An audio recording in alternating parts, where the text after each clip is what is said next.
Hi, my name is John Gutierrez, and this is my persuasive speech on the fat tax in America. Did you know that according to the Center for Disease Prevention and Control, one out of every three adults in the US are considered obese?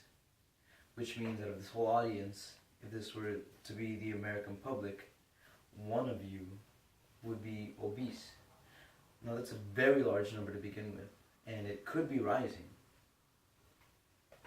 Why? Because the American public is so fascinated with junk food such as McDonald's, Burger King, Pizza Hut, chips, soda, cookies.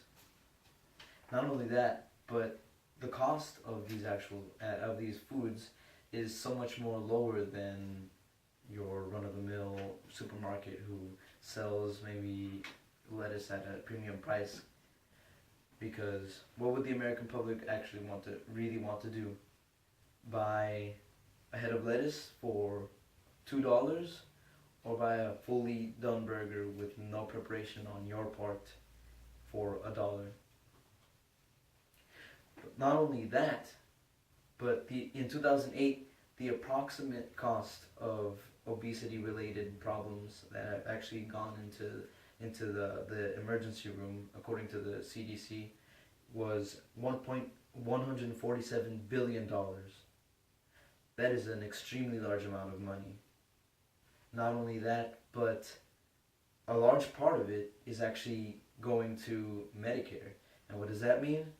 The American taxpayers are paying with their own money because to pay for this, to fix these things that these junk foods may have done. If the US were to put an extra tax on junk food, it would generate extra revenue for the government and actually help stop obesity as an epidemic.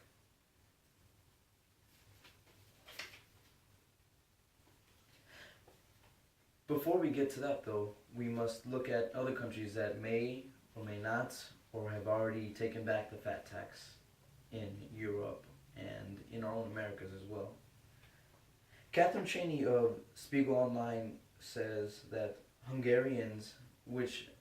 country of Hungary, which had actually had the first fat tax, I'm sorry, that's not correct, that Hungary is actually under a fat tax right now. The Hungarians already spend 17% of their income on food. One of the major criticisms is that it will hurt the low-income families the most. Why? Because of course we go back to what it means to pay for these foods. It costs $1 at McDonald's, at least here in the U.S., to buy a McDouble, but it costs $2, $3, $4 to make a salad for one person with very minimal ingredients such as iceberg lettuce, little tomatoes. The costs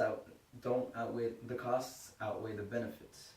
It's just cheaper for an American family, for a struggling mother of 5 to pay around $7 to feed her whole family, and instead get maybe a jug of milk and a carton of eggs for about the same price that may or may not feed them as well as the burgers could.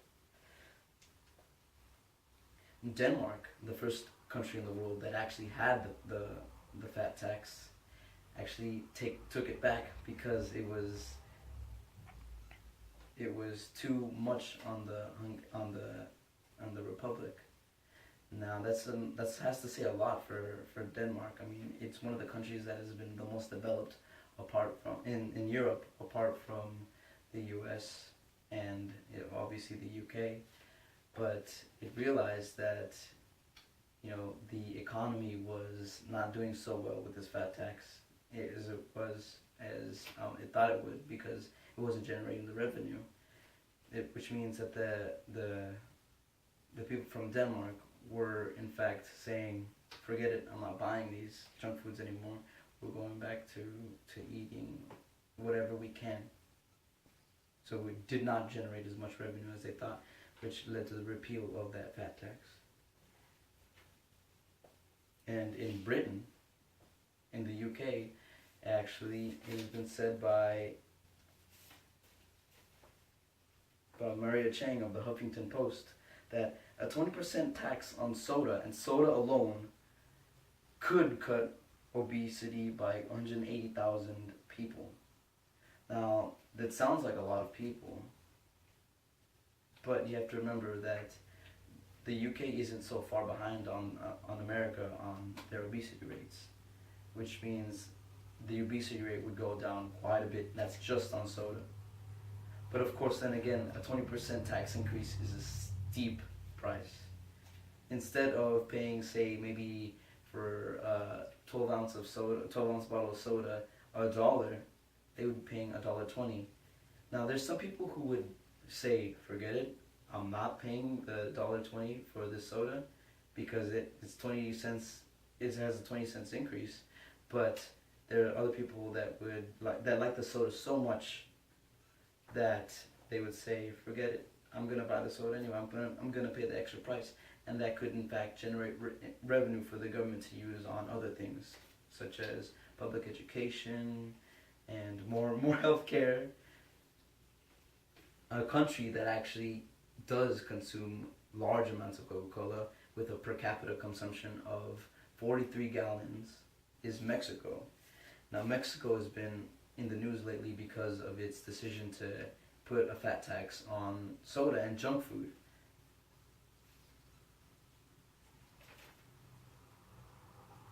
And it has to be noted that Mexico has higher rates of obesity than the US. It's not by a lot, but still, it's enough for it to actually become number one and us number two. Sarah Bosley of The Guardian stated that in her article. Now, what would happen if the US were to increase its taxes on junk food? We may not know because it hasn't been actually debated in Congress.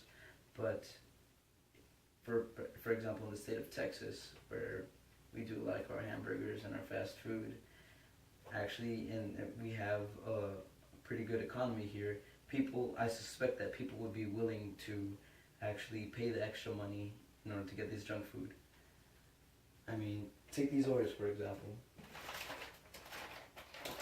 These Oreos can cost what, $3.50? These are largely consumed by younger children, younger adults, younger children for the most part.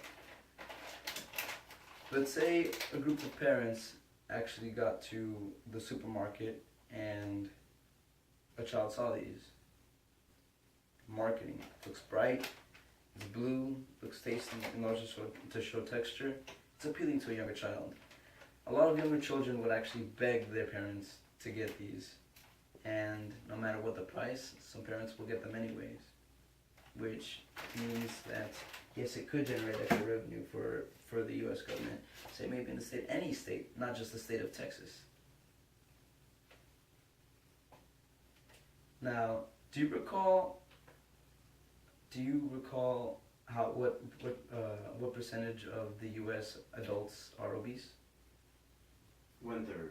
1/3, that's correct. And that's 1/3. That's a very large number, and you could actually improve the quality of life in the U.S. if a fat tax were to be put on these junk foods. If it were to be put on, then it would generate extra revenue, which we could put into more healthcare. And if there's more money in healthcare because of the Obama healthcare reform, then, and not only that, but there would be lower instances of obesity. Less people would go to the hospital. More people would actually be able to get cheaper health insurance, and it would overall look better on the U.S. We would not have that whole stigma of being that country that loves its burgers.